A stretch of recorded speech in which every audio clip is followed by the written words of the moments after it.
Ya, pertama-tama tentu saya ucapkan selamat kepada PDIP, Bu Mega, dan Ganjar yang sudah mendapatkan pasangan yang baru saja dideklarasikan pasangan eh, calon presiden dan wakil presiden.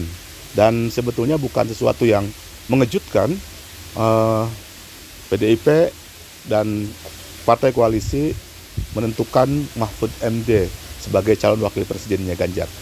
Karena memang sejak awal nama Mahfud sudah disebut-sebut. Selain itu, Mahfud juga bisa melengkapi eh, kultur basis dari Ganjar Pranowo, karena Ganjar lebih disematkan atributif nasionalis. Nah, sedangkan Mahfud mungkin lebih diatributifkan selain merupakan tokoh Muslim yang mempunyai akar basis gerakan di Nahdlatul Ulama. Nah, namun saya melihat bahwa Mahfud MD dalam konteks Nahdlatul Ulama, dalam konteks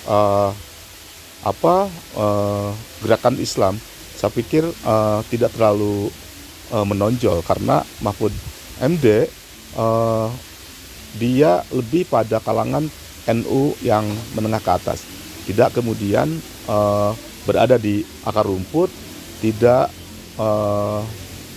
mempunyai basis kultural dari Nahdlatul Ulama, sehingga dalam konteks ini tidak akan terlalu signifikan dalam menambah kekuatan gerakan Ganjar. Tentu saja dibandingkan dengan Muhaimin misalnya, Muhaimin itu akan lebih membasis lain. Muhaimin juga merupakan sosok ketua partai yang dibolak-balik seperti apapun, yang mempunyai akar kulturnya Nahdlatul Ulama.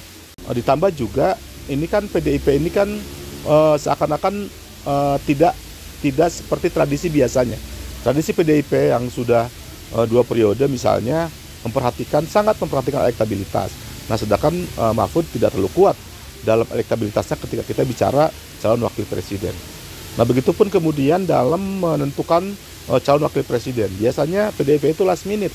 Sebelum pendaftaran langsung mendadak mengumumkan calon wakil presiden, tapi ini jauh-jauh hari, bahkan masih waktu pendaftaran kampanye. Bahkan pendaftaran kampanye bisa sampai tanggal 25, tapi PDIP sudah menentukan calon wakil presiden. Nah, dalam konteks itu sehingga kita tidak tahu ada apa emang takut keduluan, ataupun kemudian juga ada situasi-situasi politik yang mengharuskan untuk itu. Namun di luar itu sekarang tinggal nunggu Ganjar. Ketika kita berbicara elektabilitas Anies, Ganjar dengan Prabowo, maka sekarang Prabowo tinggal menunggu siapa calon wakilnya. Kalau kemudian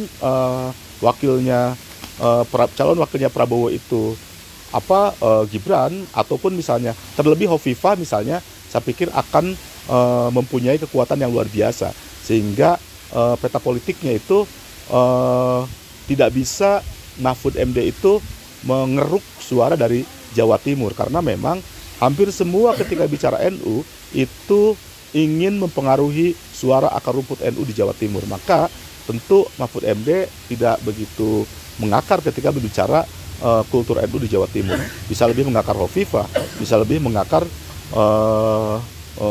Caimin dibandingkan dengan Mahfud MD.